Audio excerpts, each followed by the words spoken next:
live now.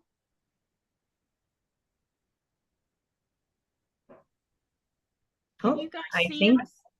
Let us know if you can see us. I don't see me. Oh, wait. I know what's going on. Never mind.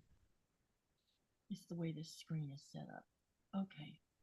All right. I see us. Okay. Yep, I see us too. So I don't know if they're in the chat or not. Hey, everybody. Could you please send some hearts in the chat if you're hearing this? Hello. Come on, you guys. Let me know. Looks like we're going to have to start all over again. Do you still see the same chat as well? I see the chat. Okay. Let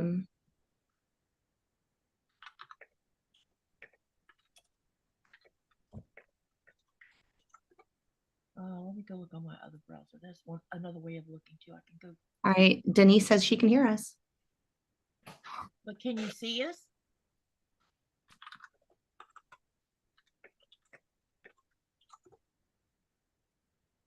Hello? There's that error again. All yes. Right. Luane says we're live. Okay. Okay.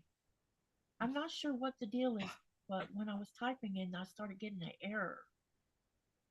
Oh, maybe I need to redo this part. Okay, let me try that. Hang on, you guys. I'm trying to figure out what's happened here. And I'm trying to get situated. Okay. Okay. I'm glad everybody can see us now. I'm so sorry. I don't know what just happened. That was a glitch. First time seeing it. Hi, Patty. Hi, Luane. Hi, Denise. Hi, Glenda. Hello. Who else did? I got everybody. Hi, Nancy. And I'm so sorry about this, guys. So we're going to start again. I don't know how much you heard and what you didn't hear.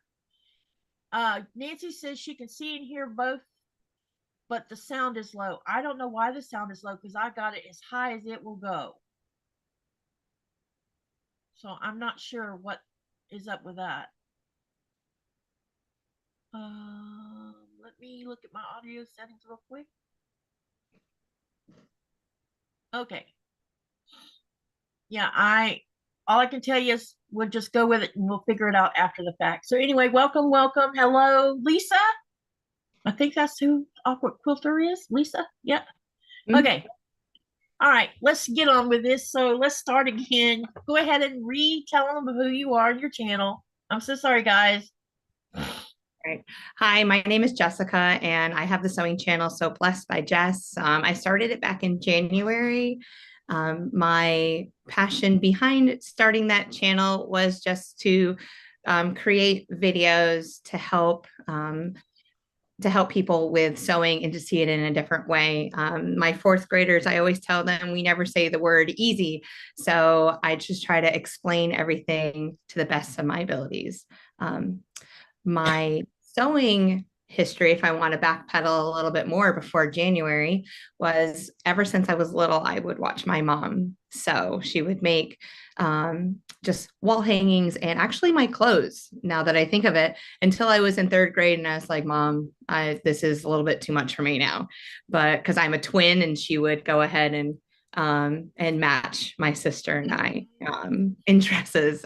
I wore dresses all the way till third grade. And then I could start shopping on my own in a way. But seeing her, and then when my daughter was young, I started quilting. I caught the bug. I made my kids little pillowcase dresses, and it was fun. It's just evolved to now. So here I am, and I'm really looking forward to getting to know all of you. So basically your mom is your influencer for sewing. So how many years have you, well, when did you piece your first pieced quilt, and also how long ago was that? Okay, so way back, my daughter was about 2 years old when I decided I wanted to start. And we are big NC State fans here, go Wolfpack. And I went to Hobby Lobby, and they have, Wolfpack fabric. And so I got some red and black and gray and white to go with it. And I just made a patchwork quilt. So I just took 5-inch squares, put them together. Way back before I knew I needed to trim things up and make sure everything was great. That 1/4-inch seam definitely was not there. It's really wonky. Wish I could find it. I could not still find it, but I did find the second quilt that I made. So, Okay. which Would you was, have to show the second quilt? yeah. Here, let So, me spotlight you so everybody can see. so it was Missouri Star, and my 4th graders call this the plus quilt because I'm a math teacher. But Yeah, here, it does look like a plus quilt. yeah, It's beautiful. it's like we're adding. And so my mom bought all this fabric for me, and it is well loved. I sleep with it almost every night, and it goes on every vacation with me. Yeah, it's like my little security blanket in the That's car when my husband likes it outstanding. cold. Yeah, it's on me. That's very cool. Yeah. Okay, what what are your favorite styles of fabric? So my mom always sewed with Kim Deal, Pambuda. So it's just your 1800s Civil War vintage fabric reproductions. And so I'm really drawn to those. Um, I love Kansas Troubles, thinking about it, and those warm earth tone fabrics. But then I also really enjoy your Tula Pink, and I'm actually making the Queen of Hearts quilt, or the Queen of Diamonds quilt, hand piece EPP, and just lots of bright colors. So I'm pretty much um, an eclectic quilter. I have lots of different varieties. If I see something and I can picture it in a quilt or a wall hanging or just something for donation, I make a lot of charity items. It's in my pocket. It's in my closet. Yeah. That's awesome. Mhm. Um, do you have any favorite designers? Um,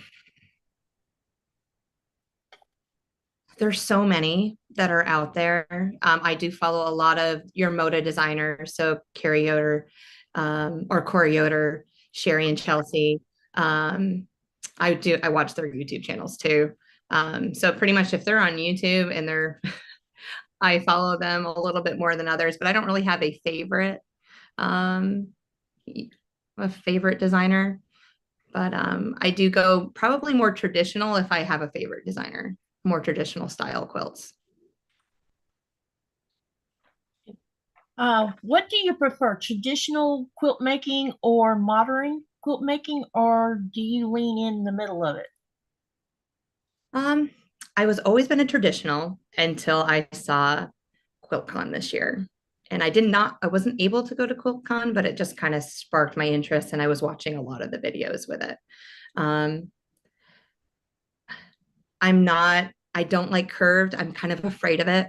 So any orange peel or the drunkard's path or anything like that, I stay away from it, even though I have the templates to to create it. I'm just kind of nervous about it, but probably more traditional at the moment. But I can go either way. If someone has, if somebody says, "Hey, make me this for me, Jess," and they have a pattern or something that I can follow, pretty much they got it.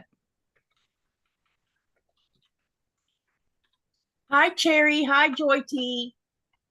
Okay. As a quilter, is there anything you have learned that you wish someone had told you in the beginning? Practice your 1/4 inch before you even start quilting. Just practice, practice, practice. Get a piece of, I was teaching my daughter and she's like, I want fabric. I was like, no, you're getting construction paper and mommy's going to draw a line and you're going to draw a 1/4 inch and you're going to sew a 1/4 inch from that line. Um, and then I learned the hard way about just making sure everything was cut properly and using the rulers the proper way, because the first couple things I pretty much probably threw away because they're just very wonky, just all over the place. Things didn't match up, couldn't figure it out. Yeah.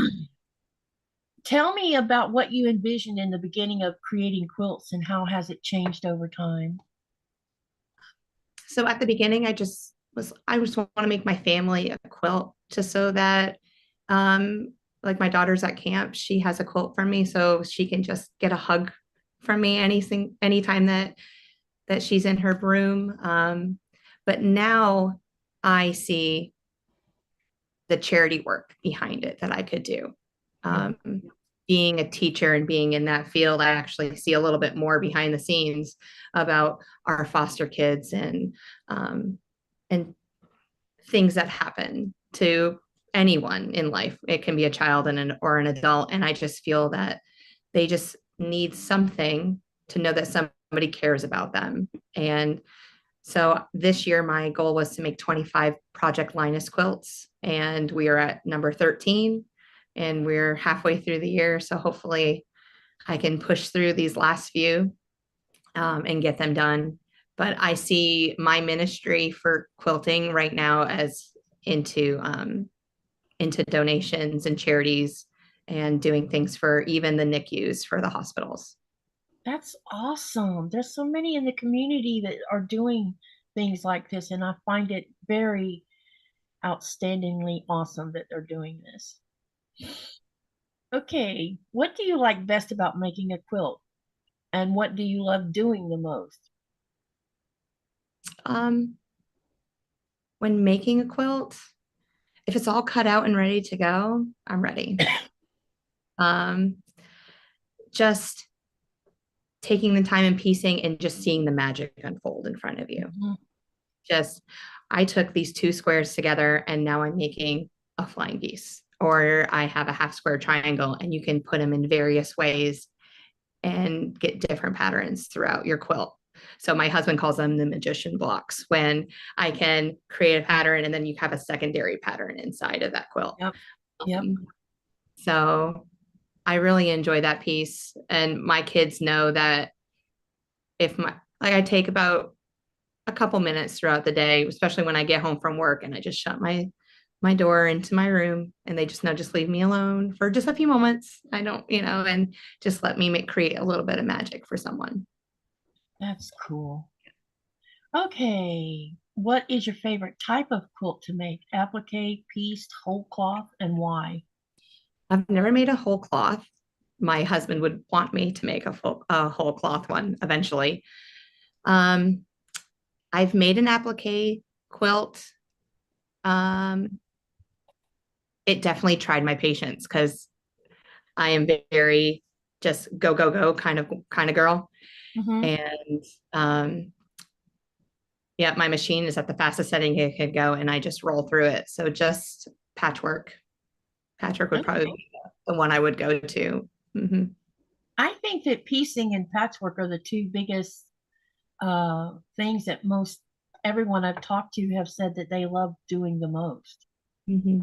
I think the percentage is pretty high. I should make a poll on the community tab and see how, and let it go for like a month and see how big the number gets for piecing. I think that's great. You will see an applique block come for me in a little bit because we're going to be doing, there's a block coming. That's a traditional block that requires applique. So I'm going to have to sharpen my sword for that one. That sounds like fun to me. Nancy, whole cloth is where you buy yardage and you sew those pieces, you don't do any piecing, you just use the whole thing as a quilt top.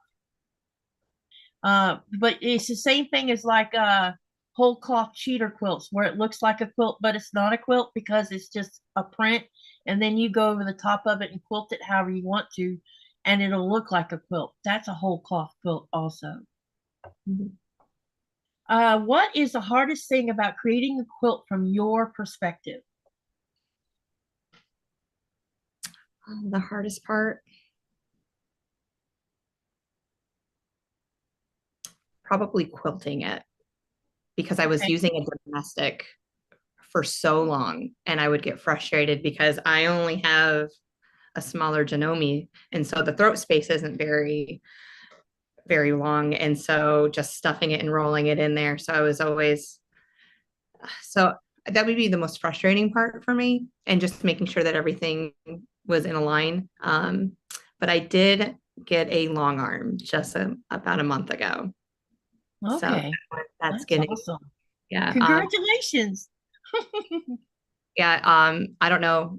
I don't know if I should mention this, but it's going to come out on a video. But the So Yeah, when they did the raffle, I was a raffle winner. So Congratulations. that's One the of only the reason why few I have it. winners. I was like, with all this charity work, I was like, I knew I needed to step up my game. And so, yeah, there it is. And my honey is in the channel. Hi, Essa. I hope you're doing all right. I love you. Let's embarrass him. Okay. How many quilts have you made or do you have?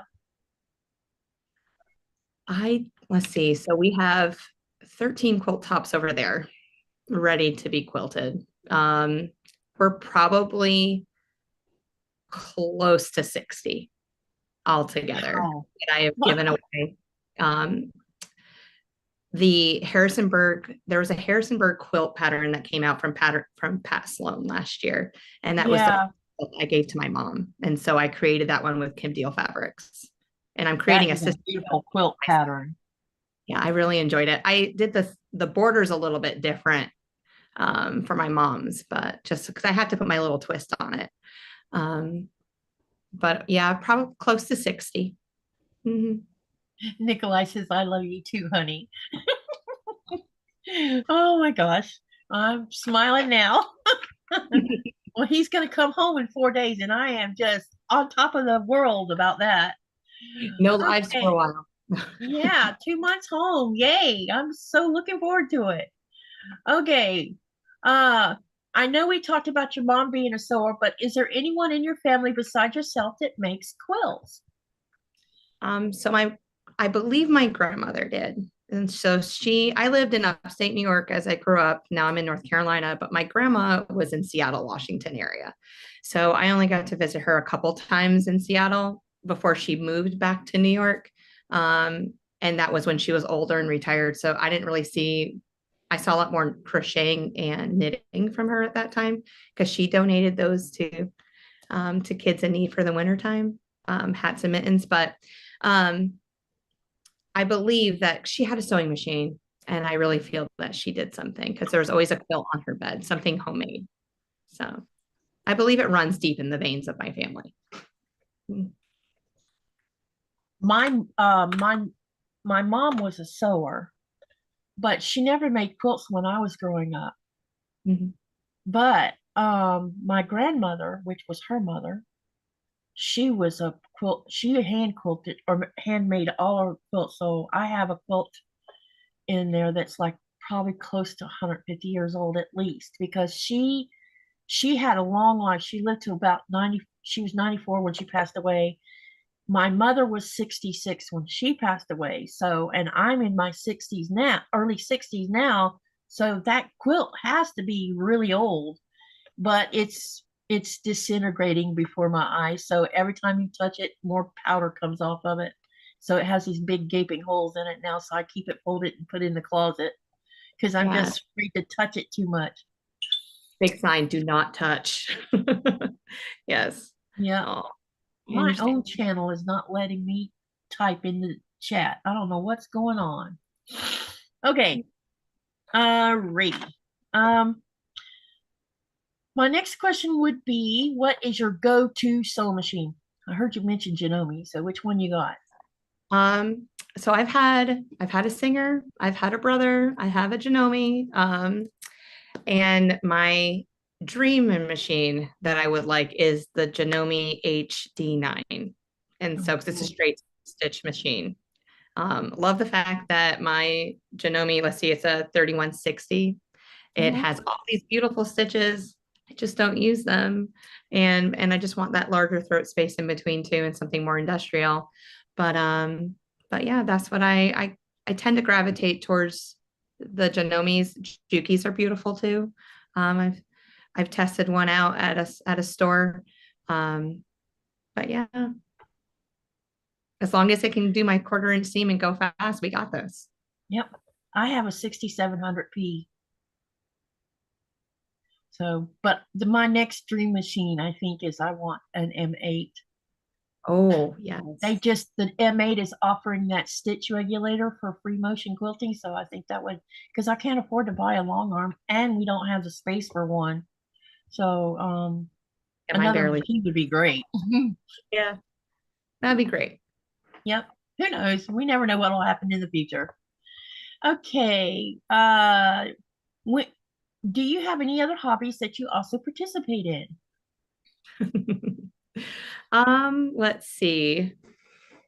Hobbies besides quilting. There's not a lot of room left after this, but I'm a huge cheerleader for both of my children, and my youngest plays sports. So I'm on a softball field, and I'm a very competitive person. I'm an introvert.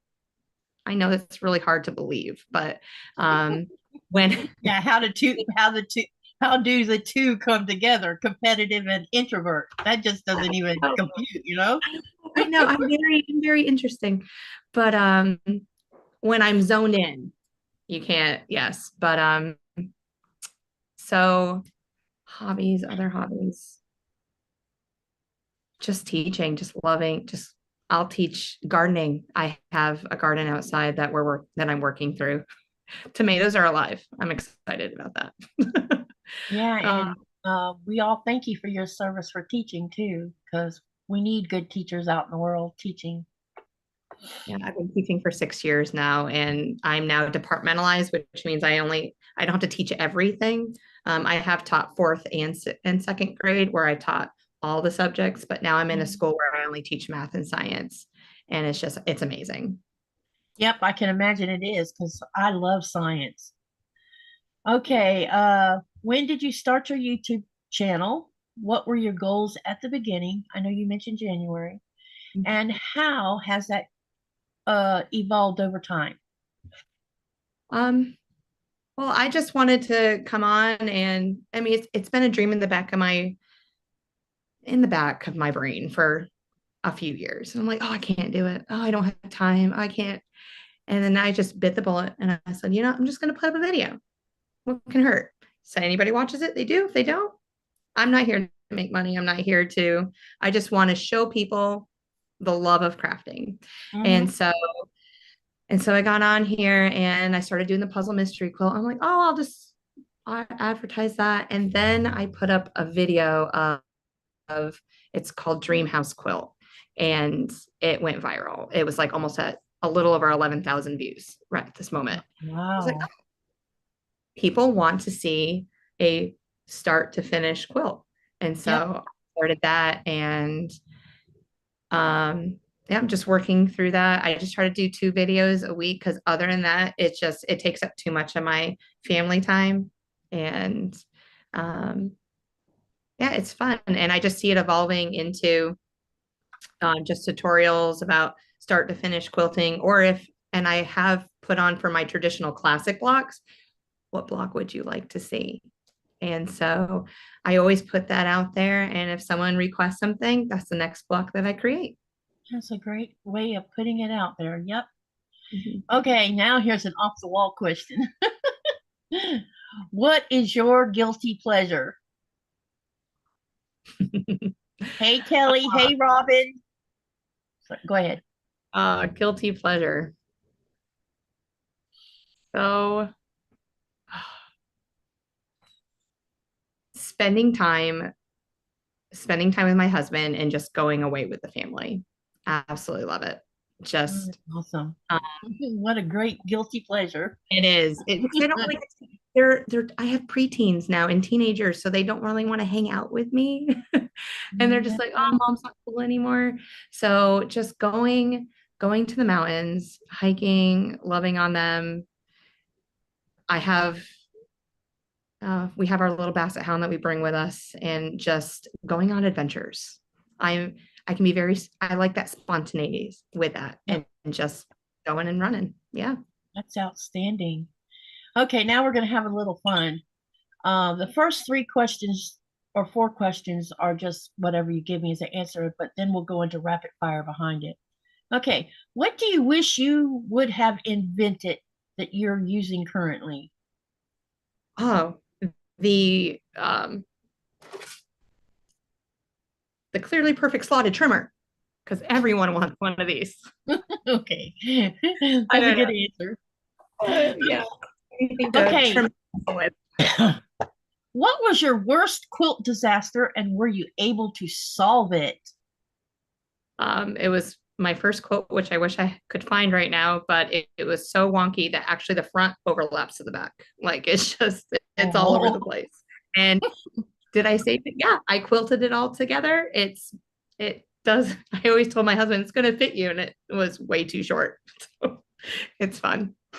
But Hey, Robin, he'll be home on Friday. Okay, next question is, what would you like to do in the world of quilting that you haven't already done? I want to attend more quilt shows. And so I'm planning on QuiltCon of 2026 because I live just west of Raleigh.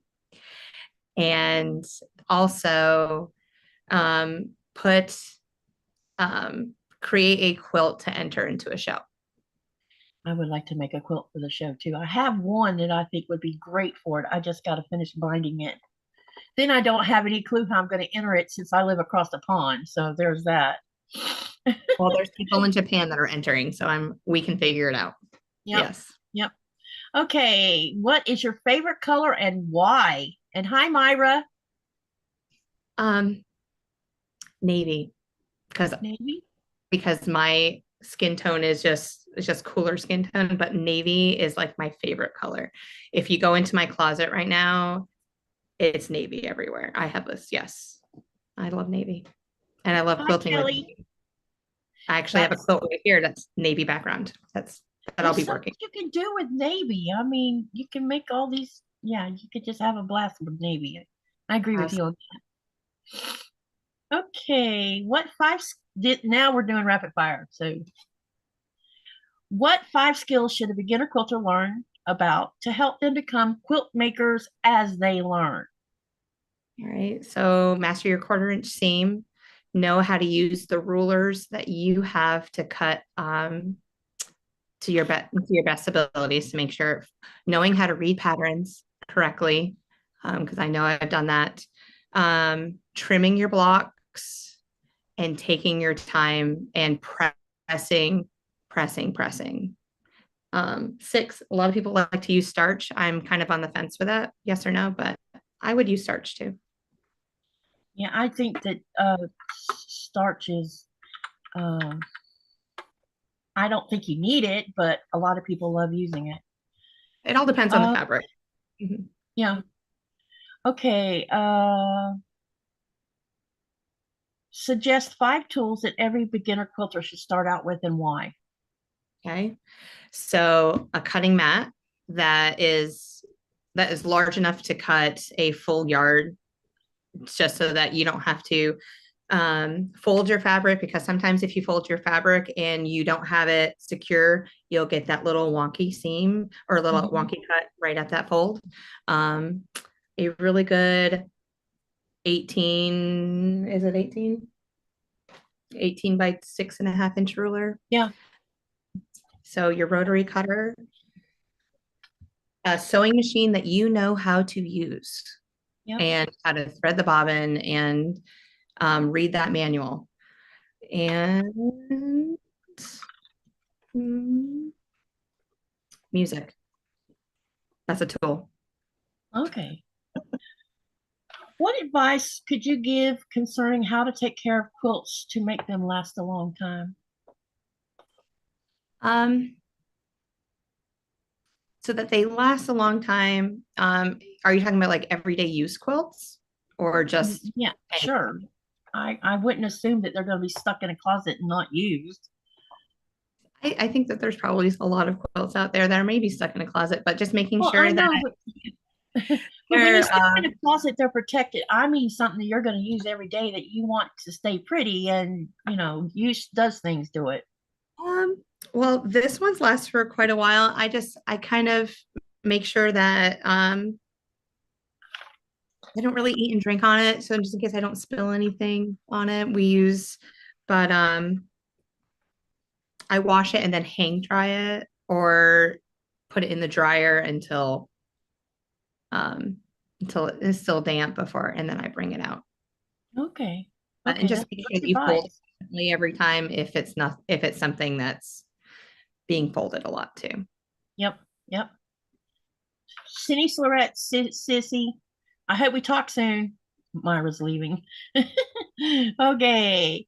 Um, what advice would you give to a beginner quilter? Um, take your time. It's definitely not a race. Don't follow, like if you're following me and watching what I'm doing, it's taken a lot of time to get to, like a lot of hours of practice.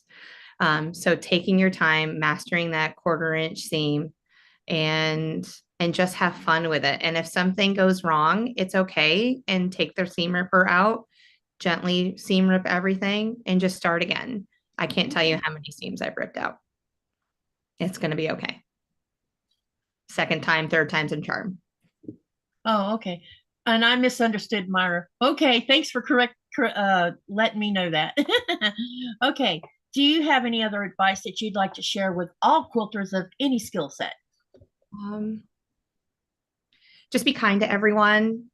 I just noticed that even on my channel, I'm showing like beginner things, and I just the negativity that's out there are people that are judging, but everyone sees things in a different light, in a different way. And just make sure that even if you're at a quilt show, if you're watching someone on YouTube, that's their inspiration and their love. So show kindness wherever we are. And if it's not kind, just keep it in. But yeah. Yep. Yep. There's just too much of this, what I Judgmental. call venom lifestyle going on around us. It's crazy. It's like people have turned into nasty, hateful people. Yeah. And that's probably a sign of unhappiness more than likely that they do these things, but you know. Okay, does anyone in the chat want to ask any questions? And you want to show us what you plan on sewing on? Yeah. So, Keepsake Fabrics, they do have that online.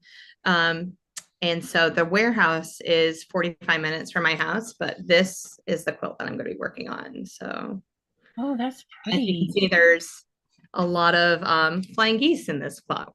I really enjoy flying geese. But I Okay. have everything cut out and ready to go. And I'm going to start creating flying geese. Okay, and I'm going to continue to work on my little um Raspberry Kisses blocks. I have 4 rows sewn together now. I'll show it up close. Yeah, I was watching that on your last live. I was like, oh, that's a beautiful little Yeah, it's design. now I saw this quilt as I guess it was either throw size or twin size. It looked like a twin size to me, but it could have been a throw. And it was at QuiltCon in the wooden spoons booth. And it was hung like in the corner, you know? And I'm like, oh, this would make a great sew along. But here's 4 rows. And then I'm basically going to be repeating the same colors again. And it'll be 4 more rows, and then I'm going to stop. Okay. And then what I'll do is I'm going to make one piece block for the back so that I can put my quilting label inside of the block itself. And then we'll put the back on it, and then I will sew it on the live, you know, quilting it. I just have to figure, I think I'm going to do straight lines of horizontal and vertical over this. I could do the diagonal, but I don't know if that would, I don't know. What do y'all think? Vertical with horizontal or diagonal in both directions for these X's once I get the whole thing ready for quilting? What's y'all's take on it? Including yours if you want to. Yeah, I like the diagonal, but I do like the vertical and horizontal too. Yeah, me too. I don't know how to free motion quilt yet, so that's why I'm doing straight line. Yeah, Did you hear what I just said? Did you hear what I said? but yeah. Hmm. Okay, just making sure because sometimes when I turn my back, some people can't hear what I said. I didn't know that that was going on. That's something new. So I'm just gonna, I already have the next set laid out. So all I got to do is turn this camera on and I'll show it to you, what I have laid out. And so yes, Jody, I do have a channel. I do not do live streams at the moment because this is my first one ever. I was quite a little nervous about it. But yes, you can find my channel on So Blessed by Jess, and I have a few videos up of creating things. So I just showed it to you. Okay, now I'm gonna plug the power in this so this phone don't die. Because it's weird, but lives make it die fast.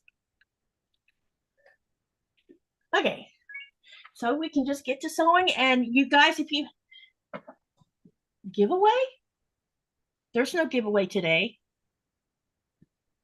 I was like, okay, I do want to talk to you guys about something before I start sewing.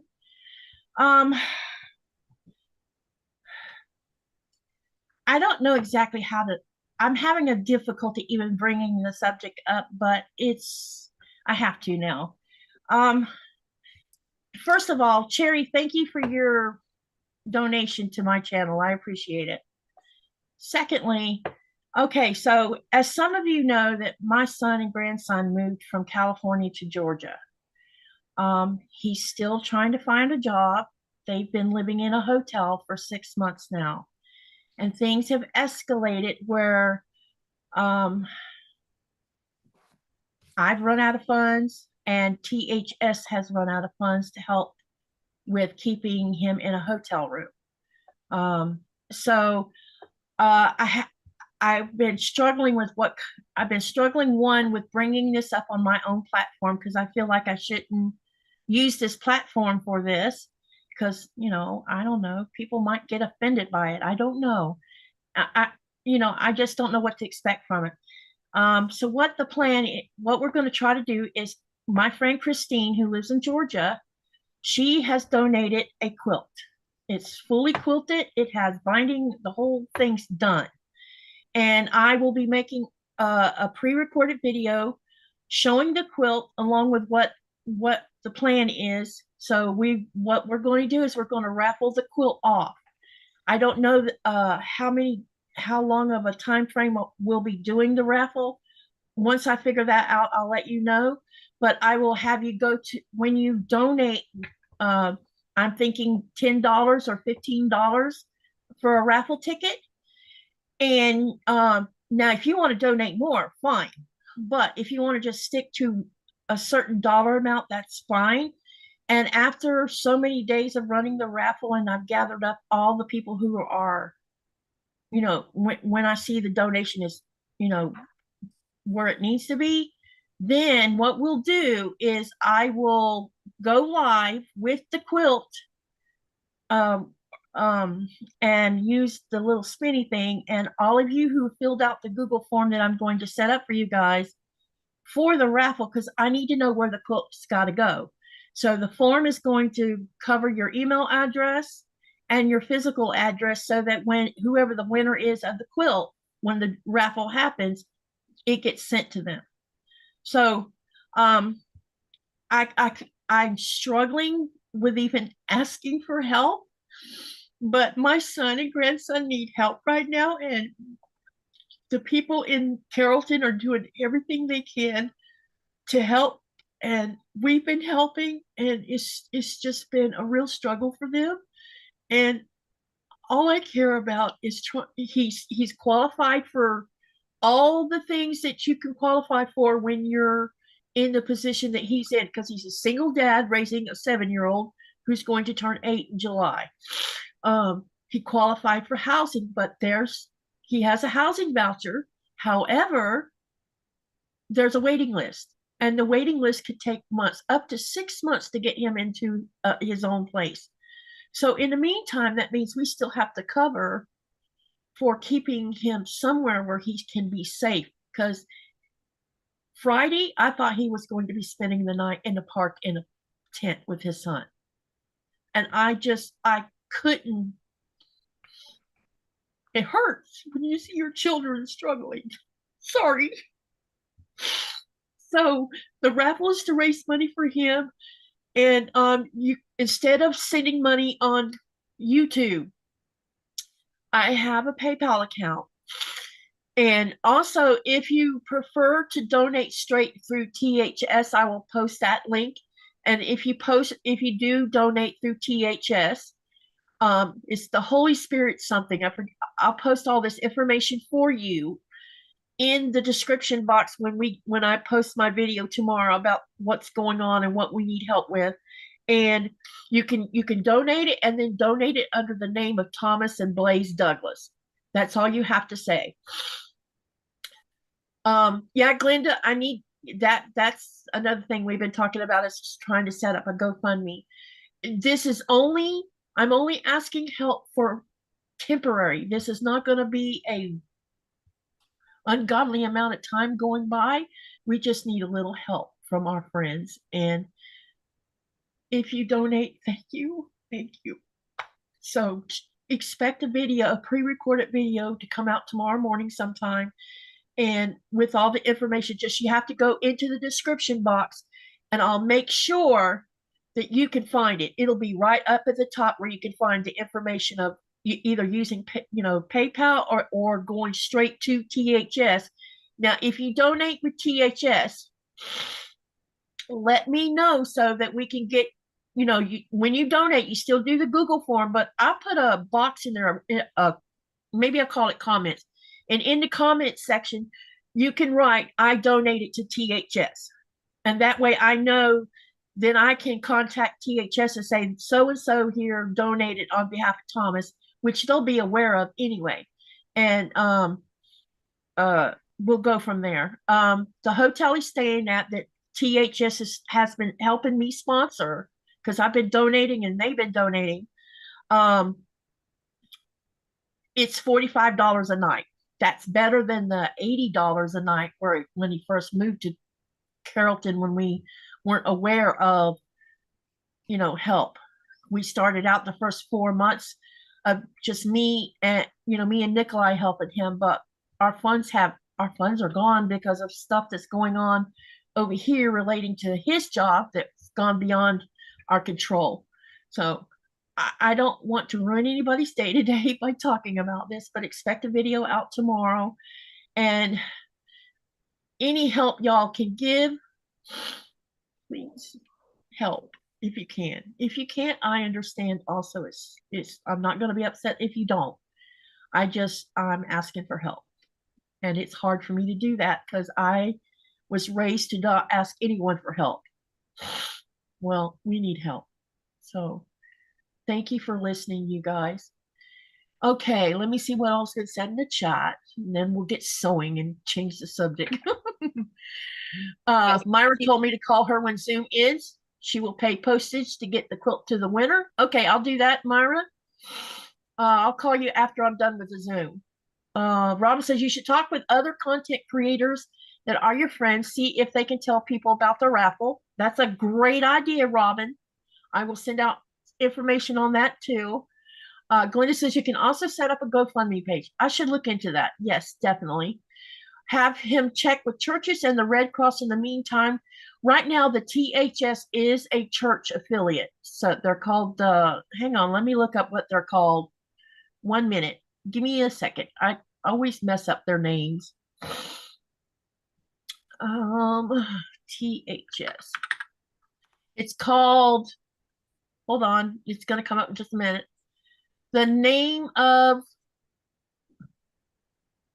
it's called the Holy Spirit Homeless Resource Bridge. So that's what they're called. And let me see if the bot will let me post this or not.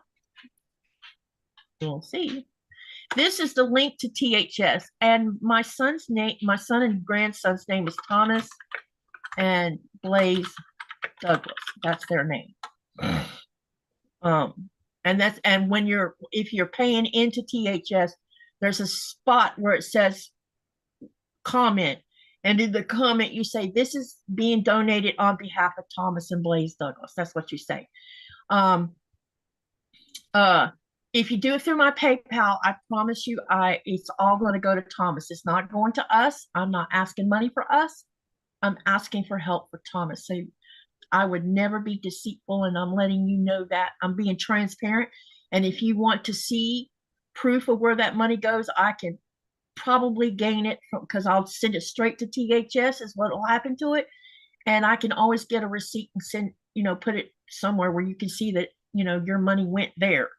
So, I'm going to be as transparent as I can with how it's doing and where we are on funds. So thank you for listening, and I hope nobody quits my channel because of it. Because I love all of you guys. Okay. Cherry says, have him check. Yeah, I read that one. Okay. Glenda says, prayers for your son and grandson. Myra says, Cherry, they have turned over all stones. We have done everything we can do. A GoFundMe would be immediate, but still do the raffle. Awesome. Yep, that's a good idea, actually. Okay. So anyway, let's change the subject. Let's get back on happy notes here, and let's sew. Ready? Sorry, this was the only night I could do this, and I hope you're not upset I did it while you're here. Not at all. That is your baby, and I 100% agree with you. I'll be on your support train, one of your prayer warriors. We got this. So let me tell you a story that happened. So Friday, I got a phone call early in the morning from Lisa in Carrollton. And Lisa's one of the people handling Thomas's case, because Thomas also suffers from depression and anxiety. So he's gone through what they call pathways. And so she's his social worker for that part. But she also knows many people. And so between the school and her, they've been helping us. Well, Friday when she called me, and I knew this was going to happen because I had already gotten an email from THS saying that the funds have run out for Thomas. Whatever, whoever was donating with me donating to had stopped, or I don't know, the money ran out. That's all. That's the best answer I give. And she told me that she was going to supply them with a tent, and she had paid for unlimited entrance into a specific park where they could be safe, and that law enforcement goes by there on a regular basis to this park. Well, I posted in my personal Facebook Friday asking for, I had an unspoken prayer request, and it was about Thomas and Blaze. Something present itself, to help so that he didn't have to do this, because Blaze had a meltdown over it because he's just 7. He still doesn't understand why they're in the mess they're in. So my prayer order, all my friends who prayed, and later that evening, something happened, and one of my friends paid for 5 more nights for him to stay in a hotel. So prayer does work sometimes, you guys. So, anyway, sorry for being emotional.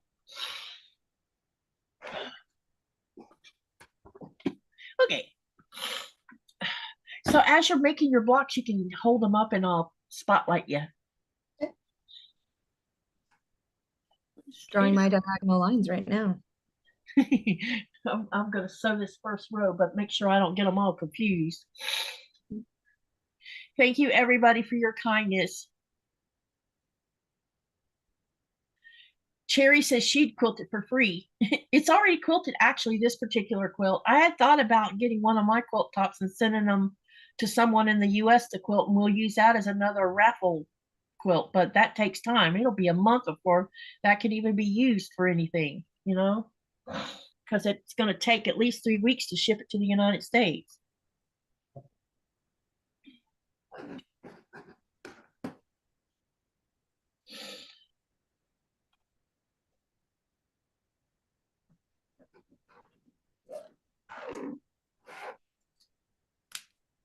You're right, Myra. I like the way you put it instead. Myra says prayers always work, but not always as we thought. You're right. Yeah.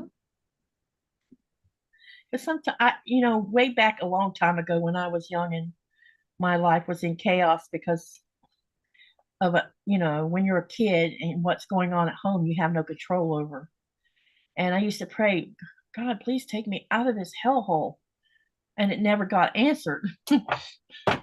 So that's why sometimes I feel like he doesn't listen to us, but I know he does. I would never say anything.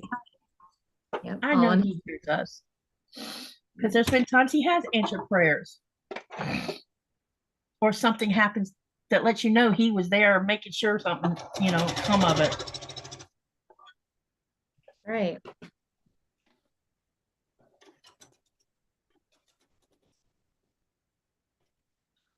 When I went to my first, no, that was my second quilt show, I think, in California that I went to, because my first one was in Fresno. But when I went to the second one in 2022, it was in Sacramento. And there's homelessness everywhere there. It's so sad that we have a rich country that has people that don't have homes. Mm-hmm. And now, I'm directly impacted because it's my son. I have to say that this whole situation is teaching me something that a lot of times when you see homeless people, you get this, you assume that they deserve where they're at, because of something they may have done to impact their life. But none of us knows what's happening to anyone who ends up in that position or what led up to this being a catastrophic problem. And I realized that we need to be more caring with people instead of being judgmental and assuming that, well, they're homeless because they're lazy, or they're homeless because they won't get off the drugs. They can't get off the drugs because we all know addiction is a sickness, an illness. And, it all of the things that happen in society, everything reflects, for every action, there's always a reaction to that. And so I'm learning a lot about this situation right now because my son's going through it. And I realize that it could be anybody. It could be me, So we all have to be thankful for what we have. Absolutely. Myra says she's going to the Quilt Museum in Lincoln, Nebraska in August. Oh, cool. Did you know that there's a quilt museum in Carrollton, Georgia? Next time I'm there, I'm going to go visit it. Yeah, Robin says, no, never have. Veterans have given everything and the government doesn't care, Mm.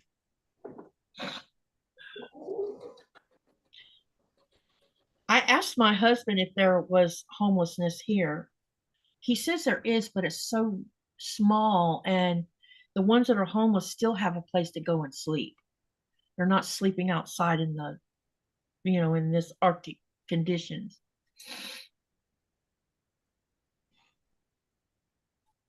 So it's always thankful for everything we have, you guys.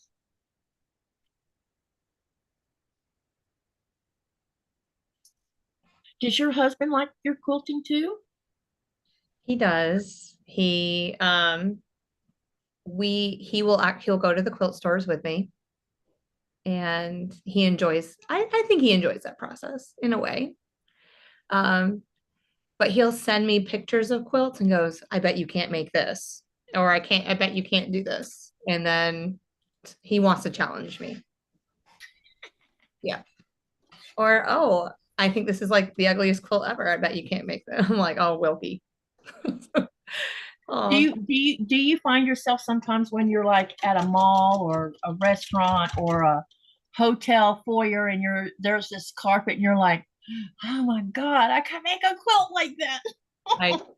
That or my math brain takes over and I think of, oh, look at all the symmetry. Yep. Or in the bathroom and the tiling on the wall is all this fancy stuff that they did. I have a YouTube community, a page that I'm on, and they'll post pictures and it's tile or it's just an abstract art. And like, I wonder if we can make a quilt out of that. And so Yep, I'll screenshot it and then I'll just start drawing lines. I was like, oh yeah, we can make a quilt out of this. Yeah. exactly. Got square triangles and sashing. We can do it. It's always amazing when you find yourself looking like, oh, I can make a quilt like this. Or I wish I had time to make that, or I wish I had the money to make that quilt. Yep, That's what I have a lot. I'm like, oh, because I put myself on a really strict budget these last 2 months. yep. I have to sew what's in the closet. I have to get rid of it, or I at least haven't do a dent on it. I don't know. I haven't had any money to spend on anything for the last, I don't know, couple months, 3 or 4 months now, because it's been going Hmm. good. But I'm okay. I have plenty in my stash to work from. Yeah, I bet there's plenty of beautiful fabric from your stash. Oh yeah, there is. So I have plenty to work with. Plus, I have some UFOs that need to be finished. Hmm. I'm gonna go through withdrawal though in August because I go back to teaching. Oh, that's going to be so hard for you, isn't it? I'm gonna be like, oh, because I'm watching all of my friends, they're going live at different times. And I'm like, oh, I'm not gonna be able to see them live. I'll have to watch the replay. I'm like, I Yeah. wonder how much time in a day we could start adding on to these to my life. Um, does the school that you're teaching at have sewing machines where kids can learn how to sew? No.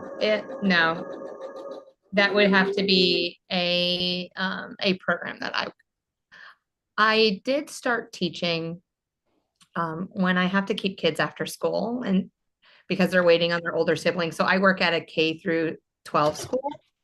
Huh? Um, and so at that charter school, I keep my fourth graders until they're because we dismiss at different times. We don't all just dismiss it together. So if they have a high schooler as a sibling, they get out a half hour after I've already dismissed my fourth graders.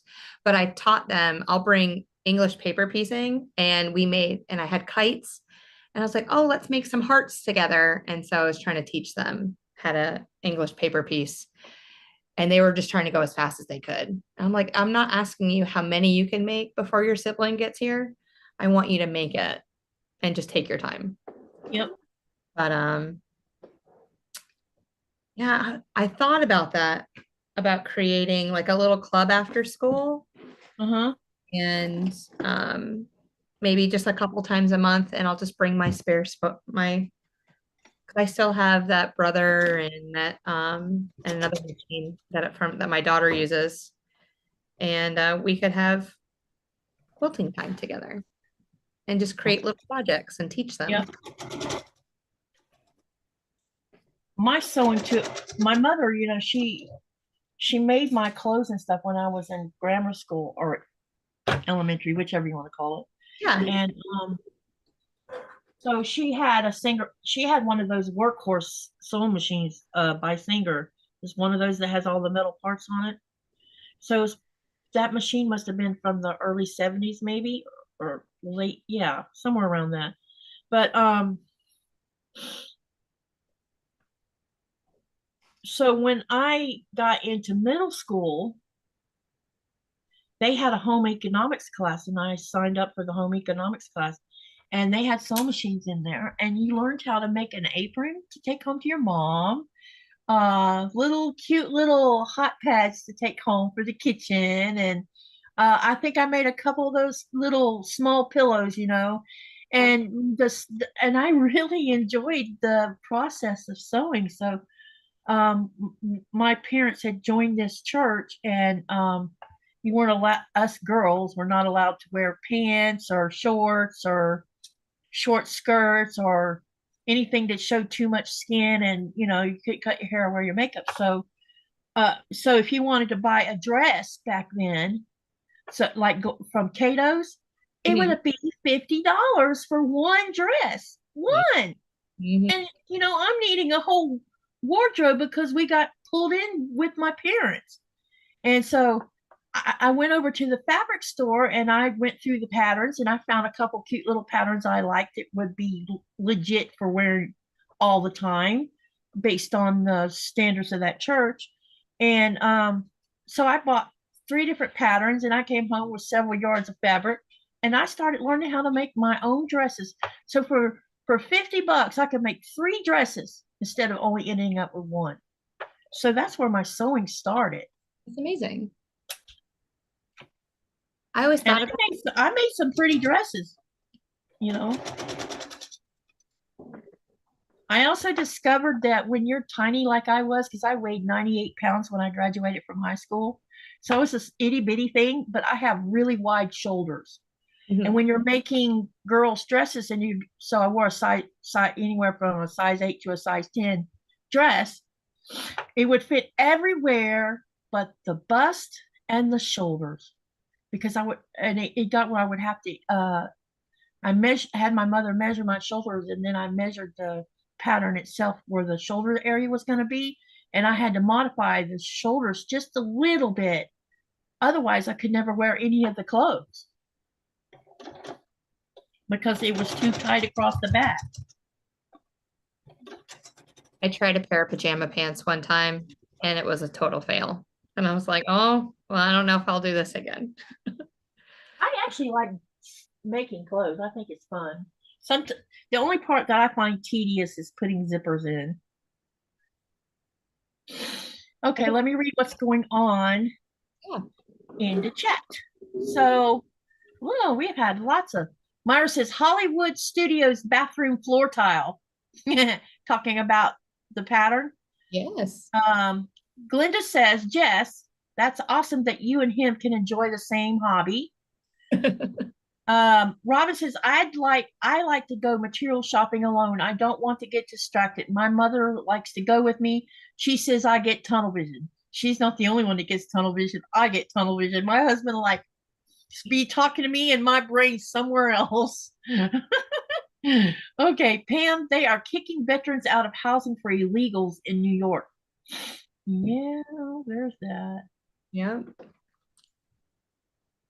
I heard about that from my family still up in New York. So, but my husband gets on me. I guess one of I wouldn't call it a pet peeve of his, but I'll already be starting the conversation in my head and then I'll just chime in halfway through. And he's like, I have no context. I have no idea what you're talking about. And I'm like, what? And I'll be watching a YouTube video or I'll be sewing something on the machine and I'll just say something. I'm like, don't you agree? And he's like, I have no idea. So I do like to start conversations halfway through and he gets a chuckle out of it every time, but it works. My husband does that. He'll say something and I'm like, huh? What are you talking about? I said, please rephrase the sentence so I know what you're talking about, because we'll be talking about one subject and suddenly the subject gets changed and he'll say something and I'm standing there like, huh? What?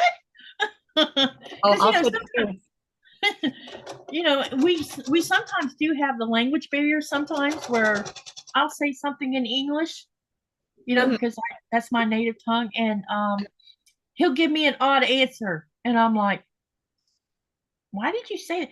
Well, you said this. And I'm like, that's not what I meant. So I have to re-articulate the sentence in a different way. So he's like, oh, that's what you mean. Yes. We went through that a lot when I first moved over here after we got married. There was times where I'd be talking about one thing and then he'd give me some off the wall comment and I'm thinking, wait, did I miss something? Yeah. But it's all in fun. We don't, ever get feisty over it or anything. With my husband he grew up in the South and I grew up right underneath Montreal, Canada. Like it was an hour to Montreal. So when I go home, I have like a French Canadian dialect that will pop up into my vocabulary. But when I'm down here, we say I told my girls, we're going to try to talk without the Southern twang. And like, I really got into them with that when they were little. I was like, we don't say certain things. And I'm sorry for all those Southern people down here. I don't really mean to step on your toes, but I just wanted my girls to sound in a certain way. But we'll say things and he'll say oil or he'll say caught or just different words. And so we still debate over how to pronunciate. So here's a funny one for you then. My youngest daughter lives in California. So the first time I came to California to see Abby, which now she's 12, so that was a long time ago. We were in the grocery store and I said, we need to go get a buggy. I had no idea. Mom, it's not buggies in California. It is shopping carts. And I'm like, why would I say an extra word for the same thing? Really? Oh, I know. When I first came down here and I'm like, a buggy? What's a buggy? Yes. But I really had to, when I met his parents, they like, we really like you, but we need you to slow down. You talk way too fast for us. So I have learned over the years to slow down my speech a little bit. But yeah, no matter where you are, there's different words for the same thing. Oh, yes, there is. I've had to leave all of my slang out of anything I say here because when you use slang, you get blank looks or like, what does that do? Or they'll be like, what do you mean? And then you're trying to you're standing there thinking, well, how do I explain that slang? Like I'm as happy as a pig in slop. Yeah. You know, that one, because that's a Southern thing, you know. And I think I said that the other day. I would be happy to be in pig slop. And I'm like, no, you're missing it. The pig is happy being in slop. Absolutely. And that's how, because pigs are really happy when they're like that. They like when dirty. Yes.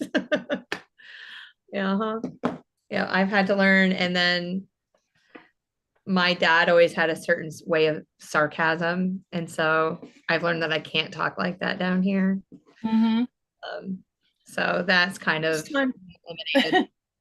The first time I heard somebody use the word use, it was when I was sharing a condo with a couple of guys, and both of them were from up north, and so both of them use that slang thing, use, like we use y'all, you know. And I'm like, why do you use for the same reason you use y'all? You're, you know. Yep. I still say that, you guys. Yep. They were a lot of fun. Okay, we had a couple comments here. Myra says she bought a featherweight. Girl, I'm so jealous. Oh my God, where's mine? Let me see here. Cherry says, Myra, way to go. You'll love your featherweight. And then Myra says, I'm so excited, Cherry. I love the Janome. I inherited from my dad, but gonna use, she gave it a name already. Gonna use Lillian in our camper. You haven't seen her camper. Her camper is to die for, man. You don't have to worry about anything. Everything that you could need is inside that camper. So she's gonna have to take us on a road trip in it. Yeah, she is. Oh, my daughter chimed in. She asked me what I was making. I was wondering. Olivia Wilkie. That's her. Okay, welcome to the channel, daughter. Jess? Olivia, I'm making this quilt. You can just come right in the room and see it. Oh, she's in the house? She's upstairs. She's let me show your daughter what I'm working on. This is called the Raspberry Kisses block. You see that, Livy? Isn't it adorable? That's beautiful. I've written it down, so I'm gonna find it and. Well, I can send you the link for the pattern. It's that'd be great. It's on their blog and it's a tutorial. So if you put your mouse over, if you're using a computer and you want to print it out, you could put your mouse over the top where the tutorial starts and then click print and then tell it to save it as a PDF. And then when you get to the part where it's showing this a PDF, if you scroll to what page, if you go down and find what page it ends, the last part of the tutorial, then you can go over and tell the before it saves it as a PDF, you can tell it how many pages to save. You can go like page 1 to so and so, and it will only PDF that portion, and then you're left all that other extra advertising garbage and comment stuff can be left off the PDF, and then you can print it front and back to save on paper. That is a great tip. Thank you. But yeah, it's beautiful. Olivia says it's so pretty. And Myra says, when I moved to Anchorage, sorry, I had a huge Georgia Southern accent, but lost it for a while. Bullied for it. Yeah. I'm sorry they bullied you. That's ugly of them. They didn't know what they had coming. That sweet girl. Yes. That is not a crime to have a Southern tone to your voice. No. I tell everybody I don't have an accent, but according to everybody here in Greenland, I do.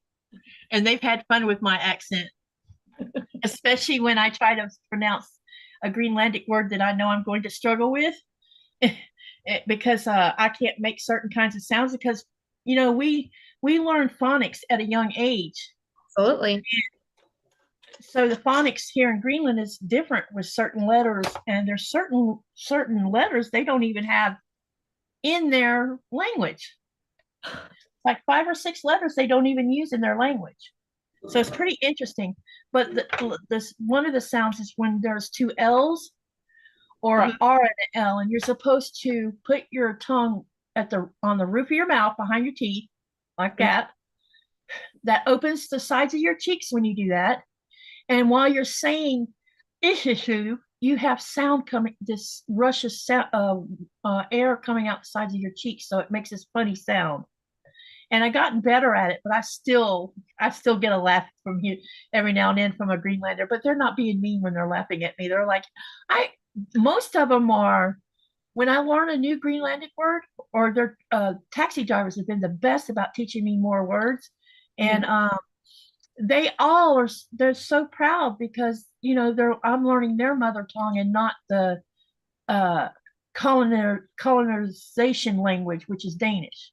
You know, and I've noticed that the English language is being used more in town. And I was somewhere up by the tour shop, and there was these 2 little girls sitting on top of there's this big rock carving, and it's red gneiss, or yeah, I'm probably not saying that rock name right, but they were sitting on top of it, and these little boys were fishing right there in the harbor, and one of them stopped fishing and came up to the 2 little girls, and first they were talking, and then I watched him take his reel and rod, and he was popping her on her shoulder with the rod part of the pole. And I'm like, and she kept, and you could tell she was telling him to stop in Greenlandic, because I knew what stop means in Greenlandic.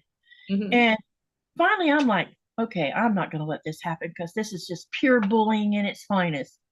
And I said, stop, really loud and mean, you know, almost like I might have sounded a little mad, you know.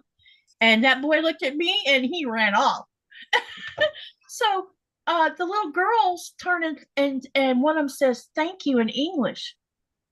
Oh. And I'm like, did I just hear you say English? She says, yes, ma'am. And then we had a short little conversation, and she could have been maybe 9 or 10 years old. So apparently, when I first moved there, that age group wasn't even speaking English for whatever reason. And now I'm starting to see more and more of them using English as a second language. They see a lot of, I guess, between tourists maybe coming into the area, or just the work itself. Yeah. Well, there's been a debate through the parliament about moving. So 3 languages are taught in Greenland. Greenlandic is the native language, and then Danish is number 2, and English is number 3. But the discussion in Parliament these days is they want to move Danish to number 3 and put English in the second position because tourism is going to be a big thing for Greenland. Mm-hmm. Yeah, it already is. Yeah. Hmm? I can see the pros and cons of that. Yep. I mean, if you go to India, they all learn their native tongue and then they learn English. My husband works with a lot of people from India.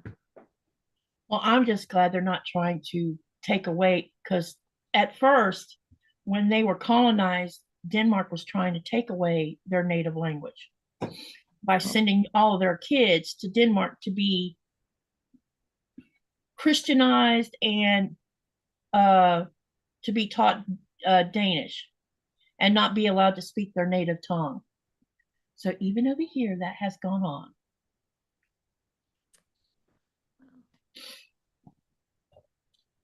There seems to be a new thing going on with some of the younger generation. They're forsaking Christianity and going back to their native ways.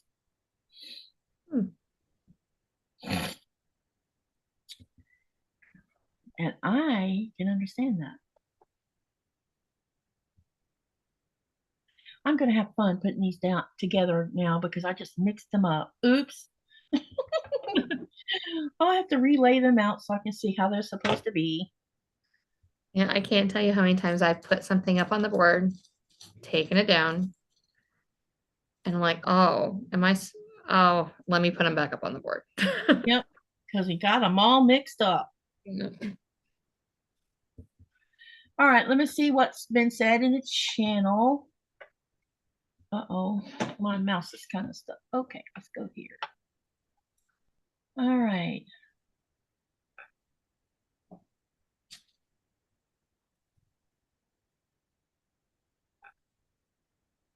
Lillian is a paternal grandmother who died when I was 10. She was a hand quilter. Oh, cool. Have to run. Great meeting you, Jess. Katie, your family will be in my prayers. Thank you, Joy.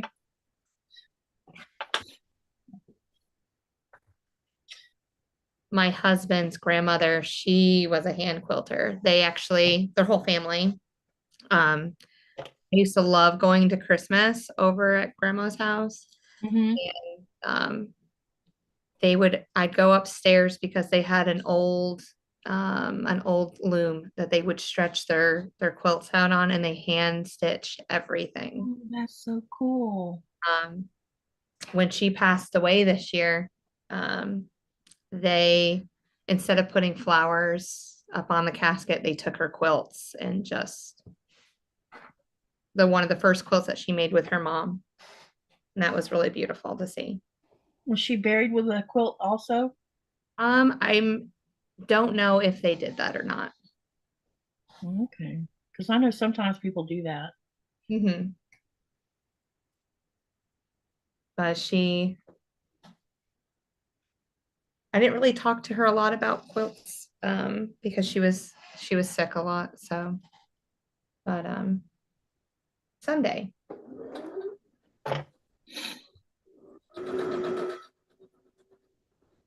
Myra, what are you working on? Does your daughter sew with you at all? My youngest, she'll try. She'll get everything out, and okay, I used to cut for her, and I go just put these together. But this last time, I go, no, you have to start learning how to cut everything out. But she's made like a trip around the world quilt for her bed. Oh, nice. And then I just put like a fleece backing on it and didn't put any batting in between it because it gets so warm here. And she goes on camps a lot. So she picked out all her own fabric and worked very hard on that. But my oldest, she's a painter. Her skills lie in other areas. Yeah. My oldest daughter's a painter also.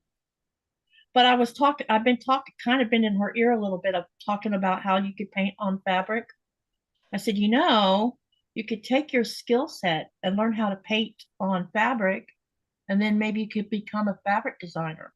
I said the same thing to mine. I was like, look, Liv, I'll give you some inspiration, draw some things, we'll create fabric together. Also, you create the fabric. Yep. And then we can make a business together. Yep. But she's only 15, so the answer is no at the moment. But we'll see where life takes us. Yep. Because I told Lynn, I said, that would give you the ability to stay at home and work at home. Mhm. You know? Oh, yeah.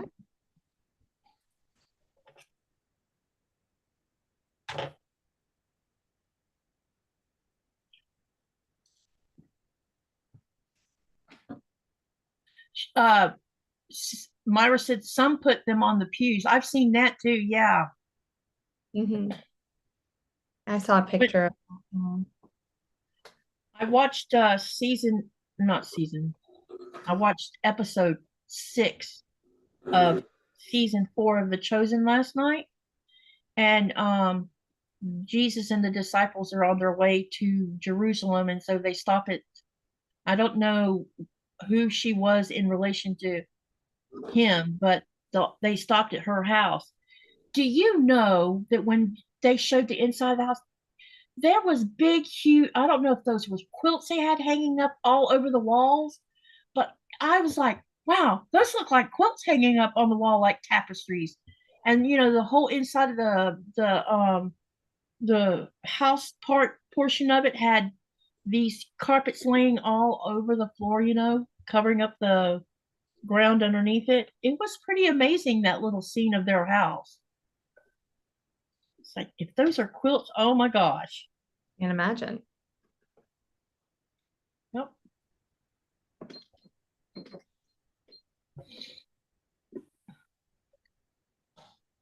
Myra says, working on Christmas presents, those card holders, cutting out the batting is a bear.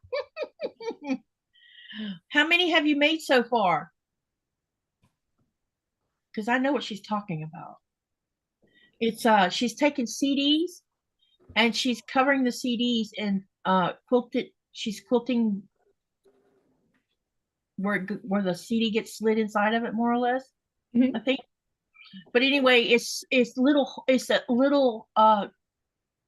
quilted item, and you can put when you're playing cards, you can put your cards in the little pocket and look at it, and it'll be holding it all inside that instead of you holding it with your hands the whole time.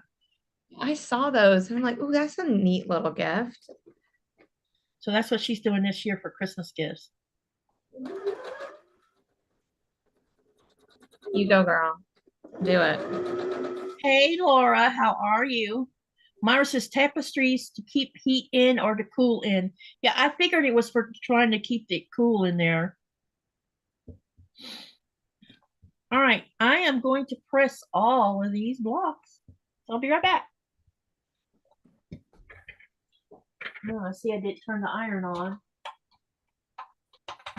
Yes. Maybe I could. All her fabric is out and she's cutting the batting. Cutting the batting. Awesome. Amazing. Hey, Myra, what did you win from the All Fabric Shop Hop? I saw that you were one of the winners. Oh, amazing. Yep, her name got drawn. I didn't win anything. I'm like, really? I would say, do you know who I am? No. I had a good time though. It was worth doing 45 stores. We did 45 out of 75. Wow. We were over the halfway mark.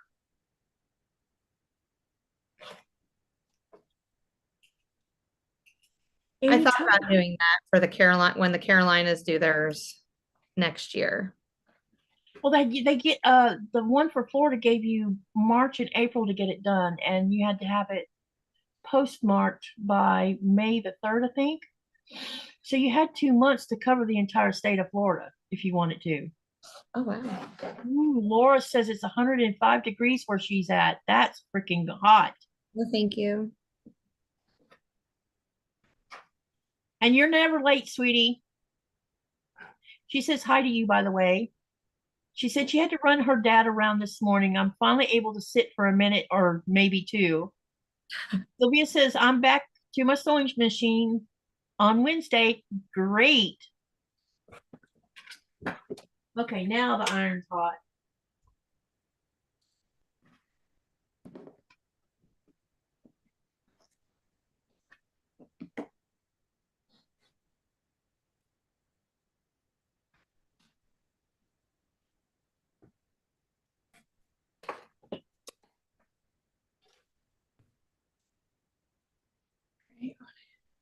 This is going to take me a couple minutes.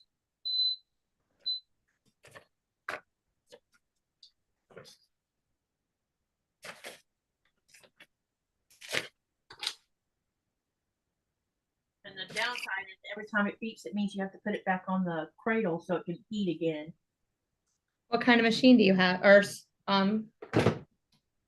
iron do you have? It's a Tefal free move air. That's what it's called.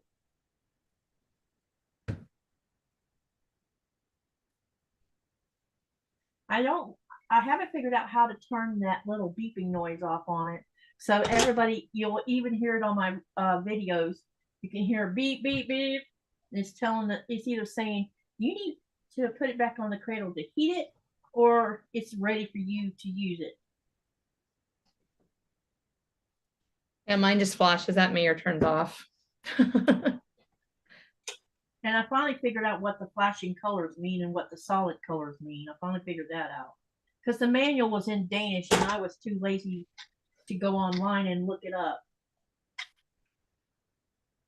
Oh, Laura, you're in Arizona. Oh, my cousins used to live in Arizona in Phoenix area, and he used to tell me how hot it would get down there. They're saying that this year's going to be the hottest on record. Ooh. Last year broke records, but they're claiming that this year's going to break more records.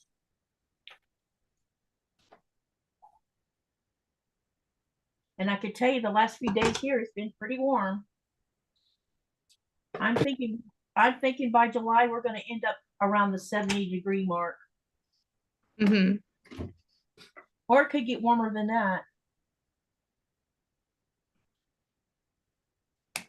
The problem with it is, you know, it's a mild temperature, but when your house feels like a sauna because you don't have air conditioning. And you're not used to. Yeah, and I don't want to open all my windows to let flies and mosquitoes in, so there's that problem also. Absolutely not. Oh, I understand. Because I don't like being chomped on by female mosquitoes. Ooh.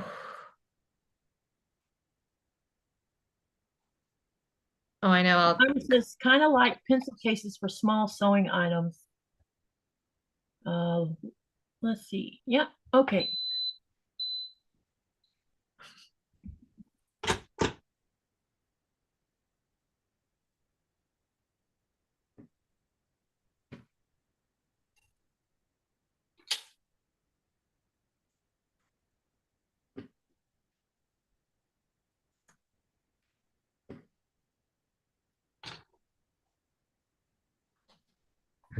What's next?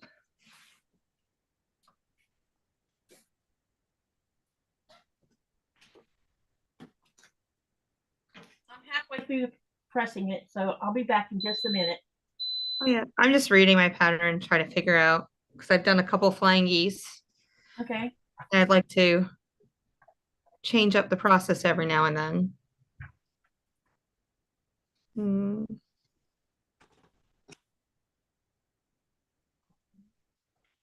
Maybe. And I need to see what time it is also. What time is it your time right now? 5:45 my time. Okay. It's about to be. Oh, You're 3 hours ahead of me? Yep. So it's about to be 10. That means we've gone more than 2 hours. It's so Well, it hard for. doesn't feel like it. You're a dream to talk to. You made it this this first time ever being on someone's live. You made it very, very wonderful for me. Thank you. Oh, you're welcome, and I appreciate you saying that because um, I try to keep it as laid back as I can make it, Mm-hmm. and I never want to put somebody on the defensive because I know how that feels. And I try to just I have really been, and most in here will tell you, I have really been working hard on things like um not talking over the top of someone else, not interrupting when they're in the middle of talking about something. I mean, I interrupted you twice today, but only because something you were talking about and I wanted to make an extra comment about it. But I've really been working hard on that while keeping everything laid back and, easy to do. Mm-hmm. It seems like everybody loves the interviews, so I'm so thankful for that. And it's definitely helping me get to know people. I've been because I watch several creators, Mm-hmm. and then sometimes these creators will have someone like you on their channel, and I'm like, wait, where did she come from? I don't know about her. So then I go over and look at your YouTube channel and watch some of your YouTubes, and I think I was in one of your lives the other day, and you know, and it's a way to break the ice and then go from there, because if I didn't know about you, who else didn't know about you? Well, I'm definitely new to the scene, and there are, because I'm trying to just get to know people, Mm-hmm. and I never want to push myself in any conversation. So I usually lurk in the background and watch a lot, and I'll be doing other things. Like on the last live, when you asked me, when I said, "Oh yeah, I'll be your moderator," well, I was at church printing out programs and folding them, and Dustin's like, "You can't do 100 things at once." I was like, "Yes, I can." But Yeah, I didn't. The only reason I haven't set my channel to subscribers only is because by doing that, you're cutting off those who could be subscribers. yeah, So that's why I asked for help. I'm like, can someone help? Usually they're not so. That was the first time I've had like two in the same channel. I Wait a minute. was, yeah. Only males? What are you talking about, Myra?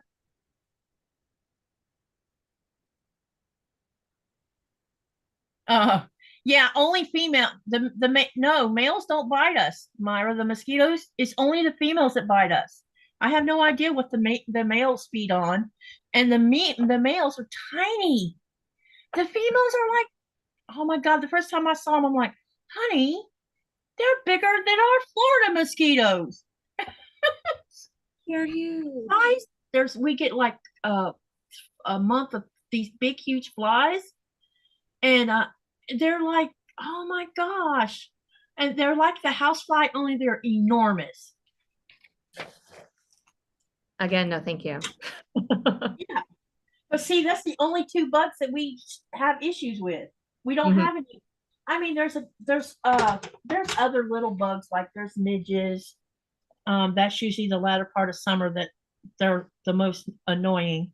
Um, we have a black spider. I don't know the name of it, but it's harmless. It's not poisonous or nothing, and it mostly seems to be feeding on mosquitoes and flies. That's what it seems to be its job.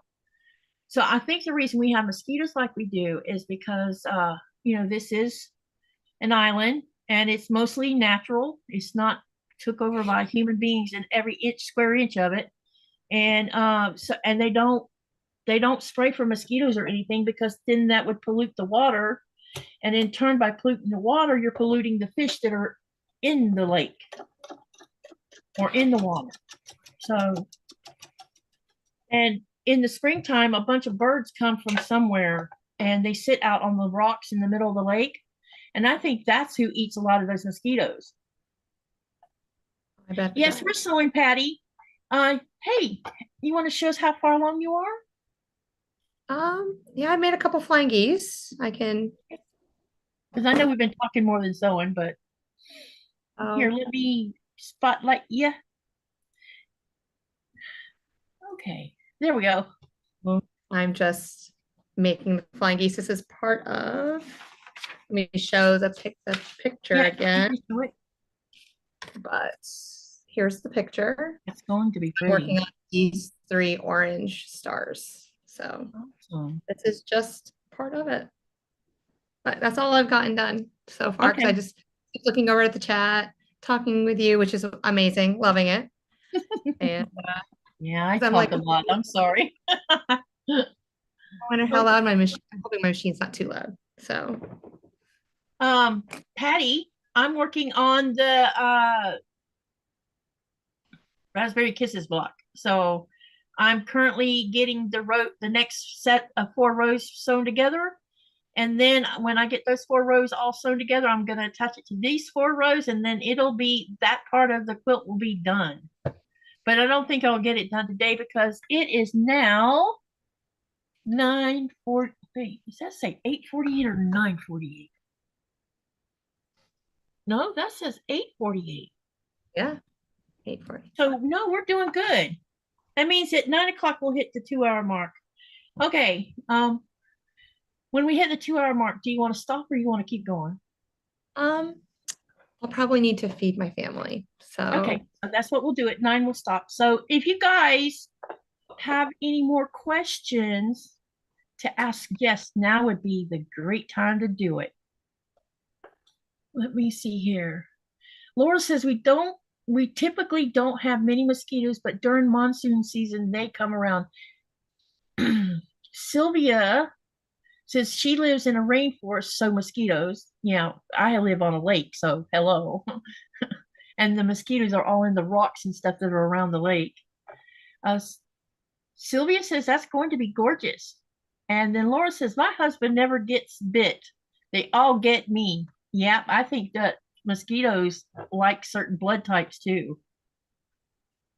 yeah, those sweeter people. Yep, got to get on that bloodline. That sounds so creepy, don't it? Yeah. Oh, my daughter, she would always, my youngest, if anyone was going to get eaten up by mosquitoes, it was her. Uh-huh. I would always have to, like, she went to camp and I was like, oh, I forgot your bug spray. I was like, make sure you get with your counselor. Like, oops. Hmm. Mhm.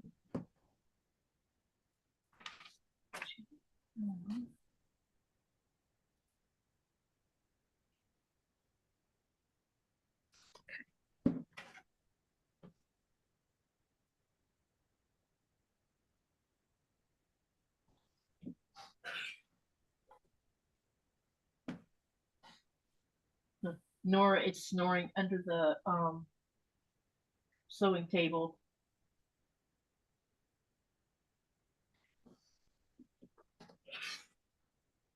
Is that your puppy?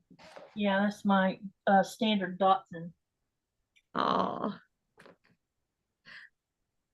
we have a basset hound and I call her my Velcro dog because Yeah, she wherever I go, catches up to you everywhere you go. She goes. Yep, same thing here.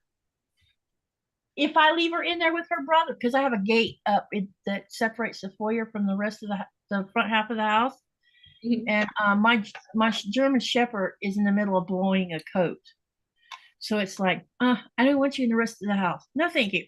No, yeah, because all he's got to do is walk, and you can see hair falling off of him. can't brush it out enough. I understand. No, you can't. And so I tend to like to leave her in there with him so they can keep each other company. No, she has to sit at the gate and she makes a ruckus that even you guys can hear during a live. So I end up having to put her in here to prevent her from doing that very thing. Because everybody's like, oh, please go get your puppy. She's whining. She wants to be with you. And I'm like, oh, come on, man. So right now she's passed out underneath the desk. Oh, I know I shut my door so mine wouldn't come in, but she would. Um, Mhm. Go ahead. No, I don't. Nothing. Myra says we have one Dempsey. She's talking about her dog. Her dog's a cute dog. When we first we stayed with them while we were in Florida for a few days, and the first couple days he would bark every time we walked in there, but by the third day he was all warm and loving and happy to see us. Yep, you were part of the pack. You're talking she take part. Oh, okay. All right.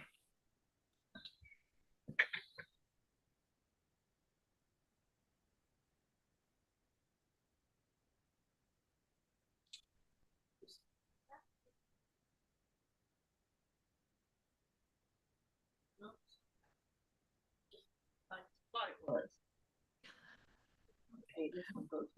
See, it's very easy for me to get these colors goofed up, you know.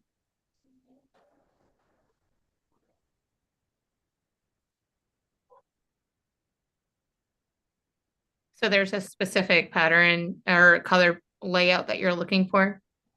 When I this is from the color. It's okay. So it's a fat quarter bundle, and so what I was doing is I'm doing them in the in the order way the fat quarter bundle was done. I took out the blacks, the grays, and the whites out of it just so I could get this effect. I'm trying to keep that, you know, as close to it as I can, even though it really doesn't have a set pattern. It's just the colors do go together of the way they lined them up. So I thought I would try doing the same thing so you could show off the colors.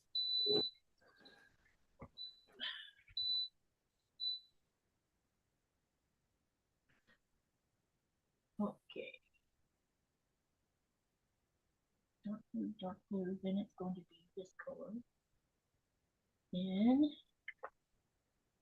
so I'm trying to just lay it out because I want the colors to repeat in a certain order. That way I don't have one color, two of the same colors sitting on top of each other. That makes sense? It does. Yeah. Okay. Okay. This one.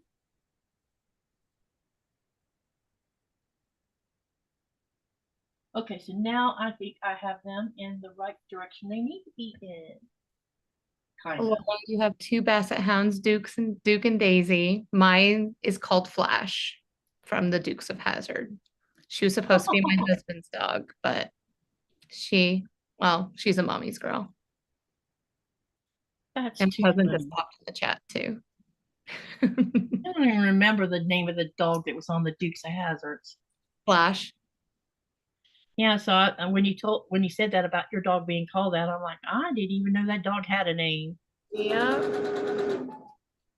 But I didn't watch them that much. I watched them a little bit. Laurel says, Katie, those are beautiful colors. Thank you. I think that same colorway is going to get used on all of those all Florida hot shop blocks that we got when we were out visiting all the shops. Each shop was giving a block out from their shop, and it had their shop name on it with some cute little saying with it. And I'm going to put sashings around all of them in and make it really colorful because Florida's colorful. It is. I've only been to Florida once. We brought the girls to Disney World. Well, no, twice. Maybe 3 times. And did you see the new ticket prices that are going to happen this year? They're going to be $190 for one person. I was once and done. I'm like, they're just going to make sure that anyone who is middle class or lower class aren't going to be able to afford it. $200 just to get into a theme park. Yeah, for one day. For one day. And then you can't even cover Disney World in one day. You need like a week. Oh, at least a week or longer.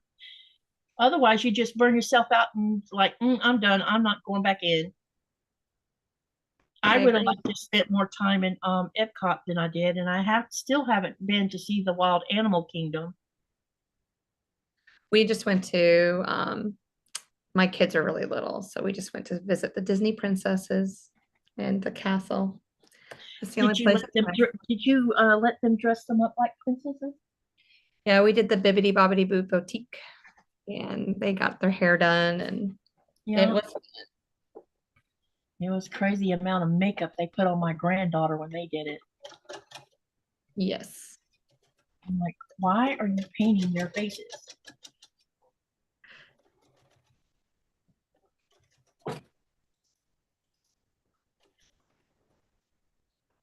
The dress she had on though, oh my God, it was so beautiful.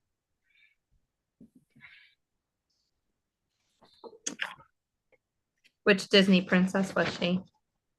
Mm, You remember? the one from Aladdin, I think. Oh, Jasmine. Yeah.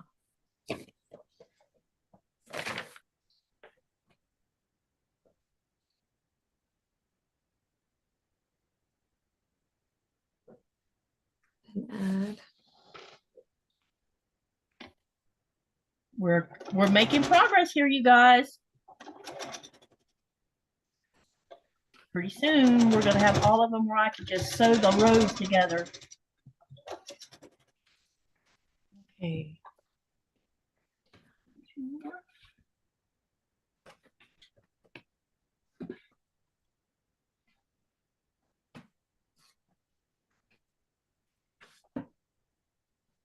Looks like I don't even have to pin this one. This one's laying right side by side like it's supposed to. It doesn't matter how accurate you are on measuring, it still gets wonky sometimes when you're sewing it. It's like you accidentally stretch something or something.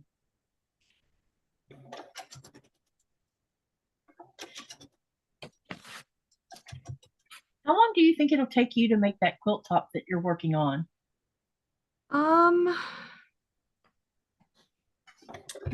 I if I work on it a couple hours a day, it'll take me probably almost a week, maybe less than that. Wow, you are a Um, quick creator then. yeah, because I have everything cut out. I just, as soon as I get my rhythm going, Mm-hmm. I fly right through it.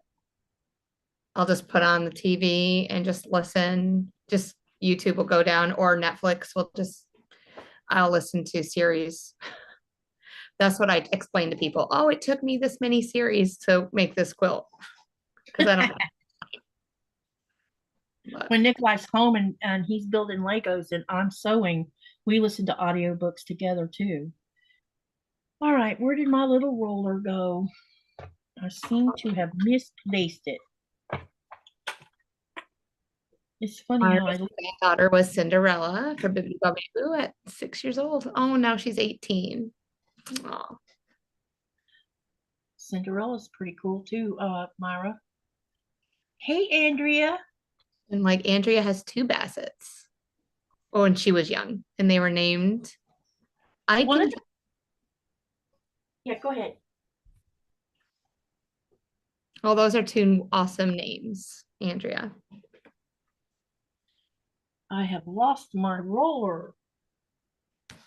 How did that happen? Where are you?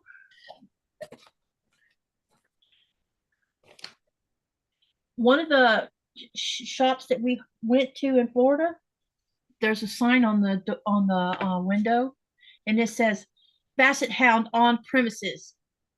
Be warned.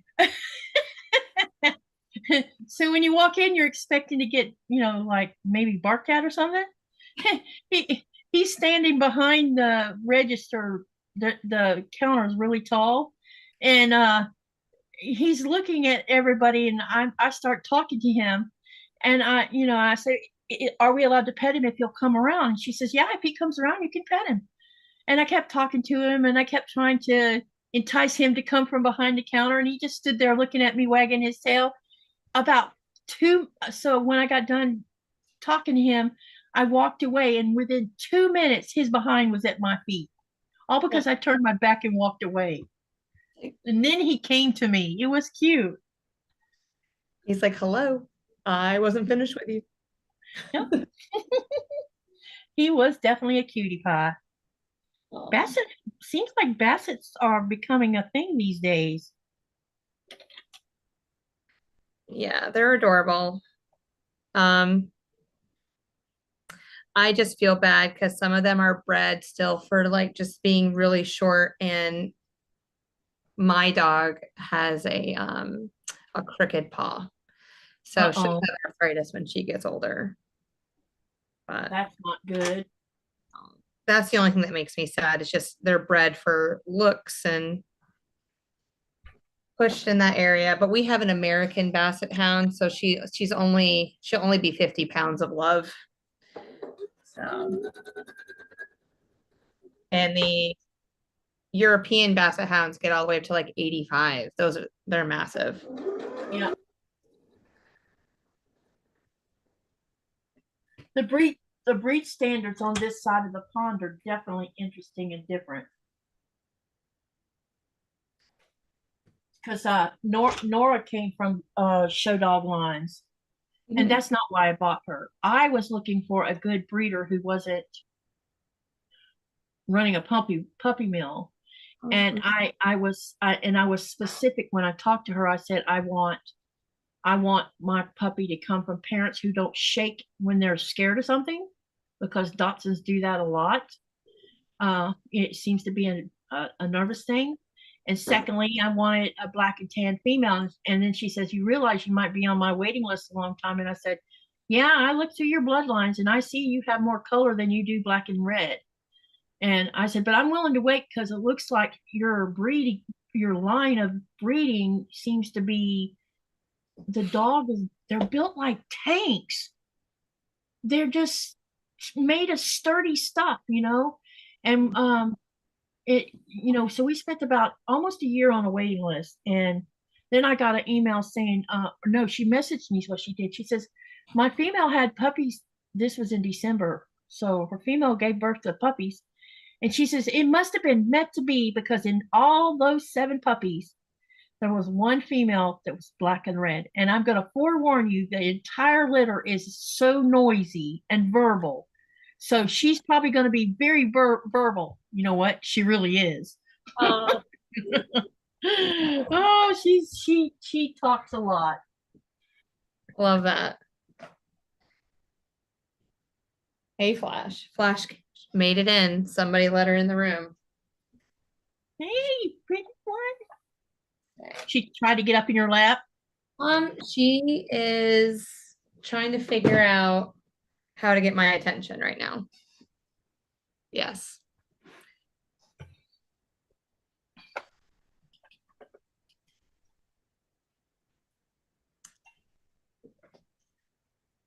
I know Nora tried. When you get her up in your lap, she's, my first Dachshund was a mini 3/4 Dachshund, 1/4 terrier. So she only weighed like 7 pounds soaking wet. And this Dachshund, because standard Dachshunds are way bigger. A female can weigh between 22 to 25 pounds, and a male can weigh up to 28 pounds. Can you believe that? She's right around the 25-pound, I think. Wow. And I have to watch and make sure I don't overfeed her, because she would just get fatter and fatter. I didn't know they got that big. Yep, the standard ones do. The minis don't. I got that size because I thought it would be more feasible due to where I live. The mini will do okay here, but the problem is when you got snow on the ground, they're so tiny, and they just sink in. I have so many funny situations I could tell you about these dogs. Coda loves snow, so when there's like 2 foot of fresh fallen snow, and it's all fluffy and up in the air, and you let him out, he'll shove his whole body into that bank of snow, and all you see is the end of his tail moving, and then he'll burst out of it, and he's got snow all over his face, and it's comical. And one day we were walking down along the side of the road, and all the ditches had filled up with the snow, so you couldn't see where the ditches was. And he gets really frisky when it comes to snow. So he went running thinking he was just going to go run across the top of the snow. And all of a sudden, when he hit the part where the ditch was at, the whole dog disappeared. And we're standing there laughing because it was so hilarious that he fell in the ditch without realizing that's what was going to happen. And when he jumped out, you see all the snow on top of his face. It was comical. Oh, I bet it was. These two dogs, they love the snow. It's so cute the way they act about it. It's like cocaine to them, I think. Can't get enough. Can't get enough of it. Got to get back out there and play in it some more. I'm not cold enough. I know. Okay, this one's going to be this direction, right? Yes. Making sure I don't turn them in the wrong direction. Okay. Andrea says she has 2 senior pugs that she rescued from euthanasia when they were 6 years old. Their owner died and the kids were going to put them down. Sometimes people don't know what to do with dogs, unfortunately. Yes. I'm glad you rescued them. Yep.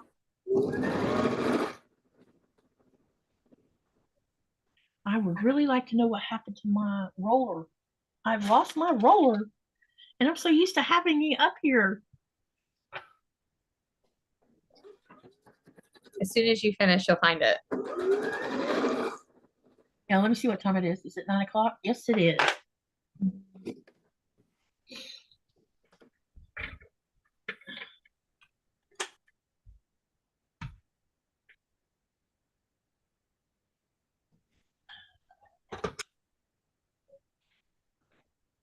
Okay.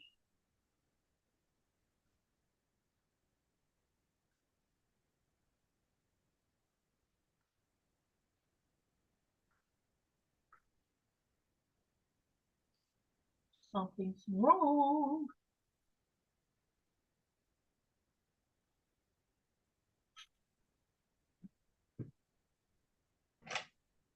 Well, maybe it isn't. Maybe I just think something's wrong with it. It's just the way I'm looking at this is wrong. Okay, now I know what I'm. There we go. Now I figured it out. Then I turned this one around. Okay, got it. I was about to think I sewed a block on wrong. Patty says, I wish I could help. Won't the state help him and his son? Okay, here's where he is on that. They're providing the his needs, like for food. He qualified for a housing voucher, but there is a waiting list for the housing voucher. Both of them are also have medical insurance, and Thomas and Blaze both are back into therapy, so that's a good thing. So they're footing the bill for that also. Is the problem is while he's looking for work, which he's been looking for 6 months now, and not getting any, response. We don't understand why. So there is they have a place, is the Goodwill, and behind the Goodwill is a employment agency, I guess, that's part of Goodwill. And Thomas is now getting one-on-one help to see, and they're going to try to figure out why he's not been interviewed. But I think he's had 3 interviews in the last 6 months, and all these places are hiring, but you fill out the paperwork and they're not calling you to come to talk to you. It makes no sense. And the job he's trying to get is not like some highfalutin blue collar job. He likes to unload and load trucks. So he likes doing shipping and receiving. He likes putting stock out onto floors and even stocking shelves. That's his niche. That's what he's good at. So it's not like he's looking for some cashier's job, where that's all he's going to do is cashier. He absolutely wants nothing to do with cashiering.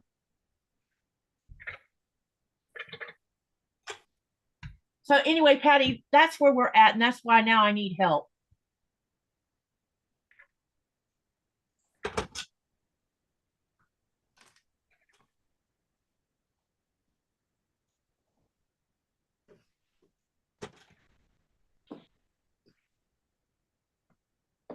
Okay, it's 9 o'clock, And on the next live, I bet you will be ready to show you the rest of this. Heading out. I'll call you, Myra, as soon as I get off the live.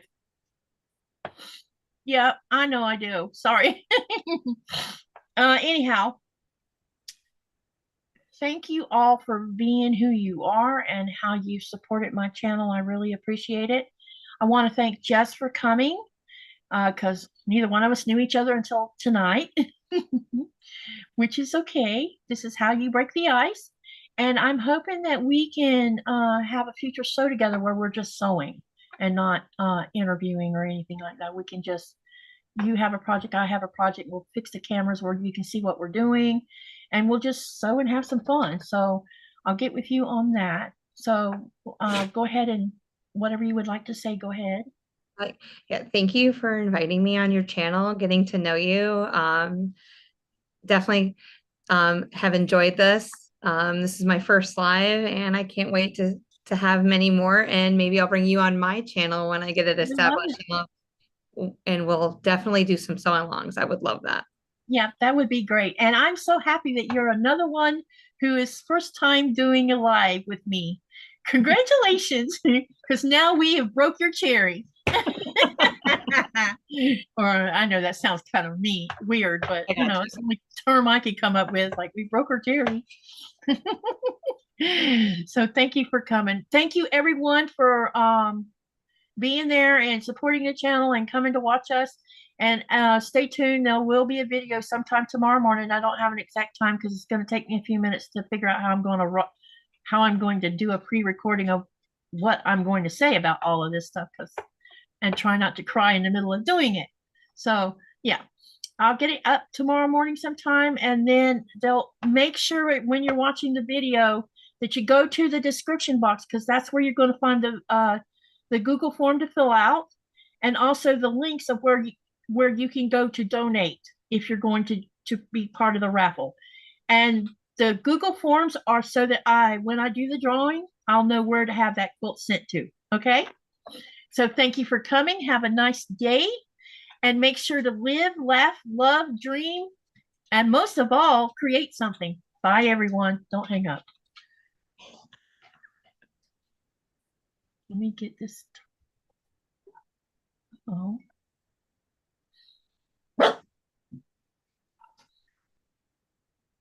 Well, that's interesting. I can't find the exit button. That's hilarious. Forever. Oh, well, let's try it this way. Did it just shut off?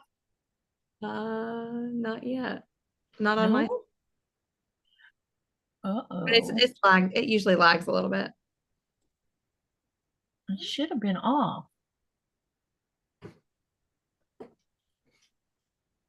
Let me go make sure it went off, because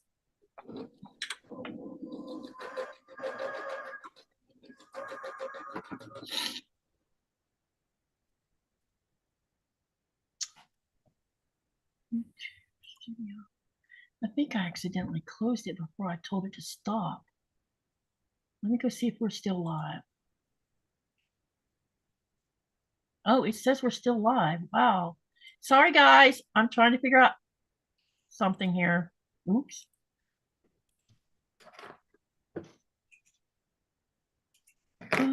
Oh, there we go. Sorry about that. See you later. Bye. Oh my gosh. Okay, now we're done.